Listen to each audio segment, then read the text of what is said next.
Hello, guys. Welcome back to another exciting episode on Control or Be Controlled, a podcast designed to help you start thinking differently and take control of your life. And I remain your host, Darlington. Today's guest is Dr. Boev, Dr. Christine Boev. She's a PhD prepared ICU nurse with extensive experience in health, wellness, fitness, and healthy aging. Our work focuses on metabolic health, nutrition, supplementation, cellular health, and evidence-based strategies to help people not only live longer, but stay stronger and healthier throughout their lives. In fact, our personal goal is to still be doing handstand push-ups at 120 years old. Wow. Today, we separate fact from fiction on weight loss, anti-aging, exercise, inflammation, and some of the biggest health trends making headlines today. Dr. Boev, welcome to the show. Hi, thank you for having me.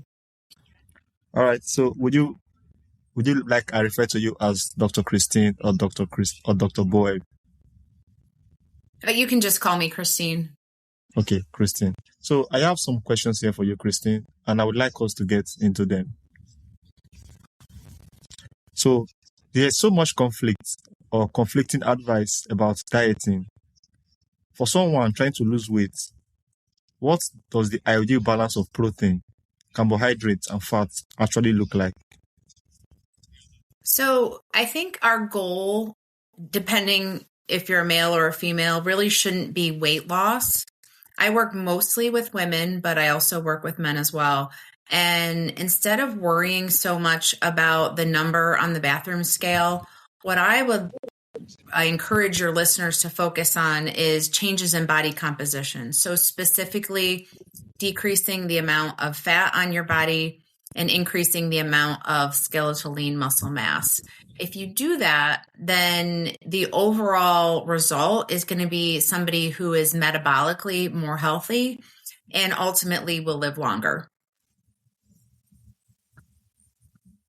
Okay, so when it comes to exercise, should someone trying to lose fat train differently from someone who is primarily trying to build muscle? It depends. I think what's important to understand is an 18-year-old male is going to train a lot differently than a 50-year-old female. And it's important to work with your physiology. So the overall premise of increasing your lean muscle mass is the same, right? You need to lift heavy weight. You need to prioritize protein. If the goal is weight loss, fat loss, and increasing muscle mass, then nutrition is such an important part of that.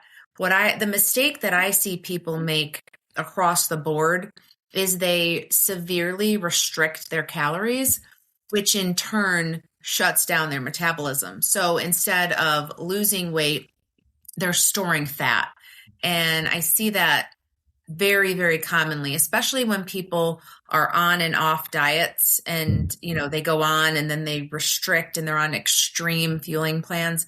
And then when they go back to eating like a normal person, the weight just comes back. But in that period of restriction, they've lost a lot of muscle mass, and that's really problematic. All right. So anti-aging supplements have become a billion-dollar industry. Do you agree with that? Okay. So which ones actually have strong scientific evidence behind them? And which of them are just mostly based on hype? So my favorite supplement across the board to improve your cellular health is creatine. It is the most safest, most widely studied supplement on the planet. And whether you're a male or a female, any age range, creatine is going to be a really important addition to the supplements that you take, especially women who are going through perimenopause and menopause.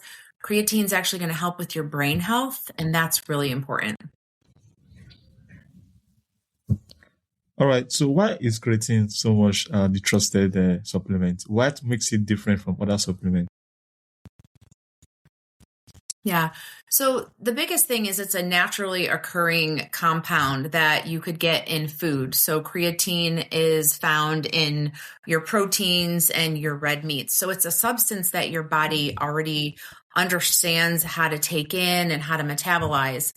Basically, what it does is it signals your cells to make more energy. And when your cells are able to make more energy, you're able to perform better. So a lot of people will take creatine right before they go to the gym, right before a workout, and that allows them to maybe lift a little bit heavier, to have a better experience while they're in the gym. But what's important for your listeners to understand is creatine is something you should take every day, not just when you're working out. All right. So tell us about metformin. It has been discussed as a possible anti-aging medication. What does the current research actually say, and should healthy people be actually considering metformin? Yeah. So it's interesting. Metformin has kind of had its highs and its lows in terms of popularity. What I'm seeing right now is it's being outpaced by GLP-1 and GLP-2 medications because they have a similar outcome. 5 years ago, everybody was taking metformin, and the thought was if you take it every day, whether you have diabetes or not, it's going to help you live longer. The truth of the matter is that the evidence is just not there to support taking metformin every single day if you don't need it. It's not something that I take every day. And if somebody's thinking about it in order to improve metabolic health, then it might make more sense to talk to your provider about a GLP-1 or GLP-2 medication because they just work a little bit better.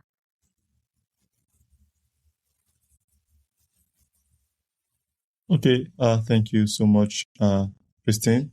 So, Ozempic is another semaglutide medications that have exploded in popularity for weight loss.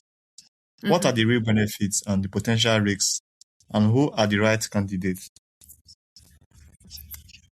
Yeah, so everybody's familiar with Ozempic, which is a GLP-1, and then your listeners are probably familiar with Zepbound or tirzepatide, which is a GLP-2.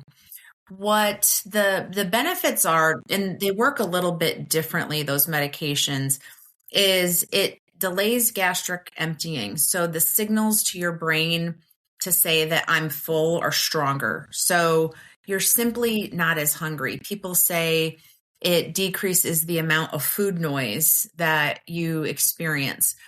One of the things that concerns me about people taking these medications who are not diabetics is, yes, you're going to experience weight loss, but if you're not smart about nutrition and fitness, that weight loss is going to be muscle loss. And that is really problematic, especially as you get older.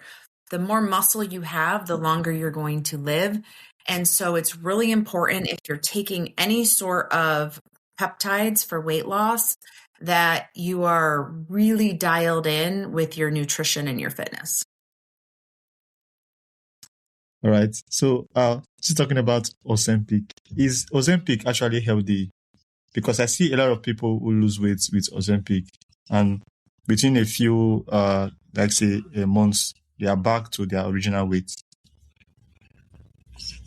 Right. So the problem with any of these medications is once you stop taking them, if you haven't changed the underlying behavior, if you haven't changed your foundation, then you're going to gain all the weight back.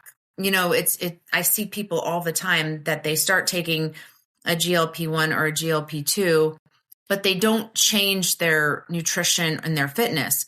So basically, the scale is going down, but their metabolic health is actually getting worse because now they've lost more muscle. So people need to understand that if you're going to go on these medications and you're not willing to change your lifestyle, then you're going to gain all the weight back the moment you stop taking them. And that is shown in the literature. That is what is the research has been telling people. So it's a commitment. If you're going to go on it, then plan on staying on it unless you want to gain all the weight back. All right. Thank you so much, Christine. So, many people receive a lipid panel from their doctor, but don't really understand what the numbers mean. Mm-hmm. Can you explain the basics and what people should actually pay attention to? Yeah. So the most important value when you're looking at your lipid panel is your HDL to triglyceride ratio. So when you get your lipid panel, you get your total cholesterol, you get your LDL, your HDL, and your triglycerides. Total cholesterol is not a useful number. People are like, oh, I have high cholesterol. But unless you really break down what that number means, then there's no information to help you figure out how to fix it. Your HDL is what people term your good cholesterol.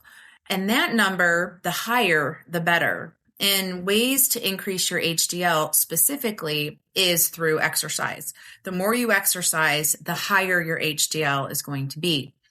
Your triglycerides, on the other hand, are a byproduct of fat metabolism. And so with triglycerides, the lower, the better. When you look at HDL triglyceride ratios, so you put those numbers on top of each other, what you want is a 1.5 or higher. So, or if you can even get those numbers really close together. So if I have an HDL of 90, that's actually mine. My HDL is 90, my triglycerides are 60. If you divide those into each other, you can see that I have a really high HDL to triglyceride ratio. That's the number you want to look at versus total cholesterol or just LDLs. If you're trying to get a sense of where you're at from a heart health standpoint. All right. So, inflammation seems to be at the center of so many chronic diseases. What role does it play in aging, weight gain, and overall health? So I believe the question was, what is the role of inflammation in chronic disease and overall health? And the truth of the matter is inflammation is the root cause of all chronic disease. So if you and I are going to die and we're not going to get hit by a car or be in some sort of traumatic accident, chances are we're going to die from cancer, heart disease, metabolic disease, or a neurodegenerative disease like Alzheimer's. The root cause of all of those diseases is inflammation. And when you dig deep in terms of people who are chronically inflamed and people who are not, the common denominators really are stress, cortisol levels, insulin resistance, and just overall metabolic flexibility. And the good news is there's really simple ways that you can achieve a state of lower inflammation. And it really comes down to fueling your body appropriately, not eating a ton of highly processed foods. You know, you can look at foods that cause inflammation, right? And the big ones are alcohol, sugars, highly processed foods, trans fats, MSG. If you just took those 5 things and said, all right, I'm going to eliminate these from my diet, your inflammation is going to go down significantly. If you couple that with exercise, alternative therapies like sauna, red light, cold plunge, then you're going to find yourself at a much lower risk for the 4 chronic diseases that will most likely kill most people. Thank you so much, Dr. Christine. So you have said that many people unknowingly sabotage their weight loss efforts by doing too much cardio. One would think that doing too much cardio is going to help your weight loss. So can you actually explain that to us, please? So the question is not really about weight loss in cardio, but it's about fat loss. So if you want to lose weight, right, and you go out and you run 10 miles every day and you're in a caloric deficit, you're going to lose weight. The problem is you're not going to build muscle. And that needs to be the focus of everybody listening to this podcast today. So if I don't push heavy weight and do it in a way that is strategic and programmed for my abilities and level, then I'm not going to build any muscle. The other problem is if you're just doing cardio, you're not really going to lose fat either, especially if you're doing like a high intensity cardio that causes your cortisol to go up. And this is particularly true for the women. You know, once you get past the age of 40, you really want to limit the amount of high intensity cardio that you do because it causes a spike in cortisol, and cortisol is your fat storage hormone. So for most people, strength training 5 days a week, doing low impact cardio, walking, swimming, hiking, that is going to be a much better strategic approach than just doing cardio every day. Okay. So, finally, your goal is to still be doing handstand push-ups at 120 years old. Mm-hmm. Christine, what's your personal daily routine that gives you this confidence? I really believe that if you continue to achieve optimal mobility, optimal strength, and you can continue on this trajectory to get stronger as you get older versus to decline. The reason that most people decline as they get older is they stop moving. So if I do a handstand push-up every day and I keep doing it, then there's really no reason that when I turn 120, if I've been doing it all along and I've maintained my strength and mobility and flexibility, well, why wouldn't I be able to do it? It's when people slow down and they're like, oh, I'm just getting old. No, you need to keep moving and you need to keep the intensity and the focus higher as you get older. Get your nutrition, your supplementation aligned better as you get older. And I'm telling you guys, you do not have to decline. I plan to stay exactly as I am, God willing, as long as nothing terrible happens, through being really smart with how I move and fuel my body. Okay, so thank you for helping us cut through the noise and share practical science-based advice for living a healthier and more active life. So I'm just wondering, is there something you wish I would have asked you that I have not asked you? Maybe something you'd like to share to my audience? Yeah, I think that everybody is different and everybody is on their own journey. And the biggest mistake I see people make is just this all or nothing mentality that they need to be doing these extreme programs, and they fail because they're not sustainable. So I would encourage everybody listening to just start slow, do something that's going to move you in the right direction, and then keep going because momentum is going to be your best friend. All right, thank you so much. So for those who would like to check out your work and your resources on health, fitness, and longevity, how can they do that? And also for those who would also want to join you to have the goal of a handstand push-up at 120 years old, how can they follow you on this journey? So you can follow me on Instagram. It's at Dr. Christine Boev, or my website is mastermenopause.com.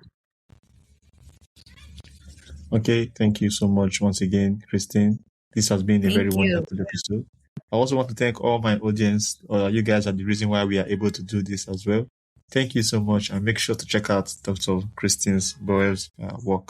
Christine, have a wonderful day ahead. You too. Thank you so much.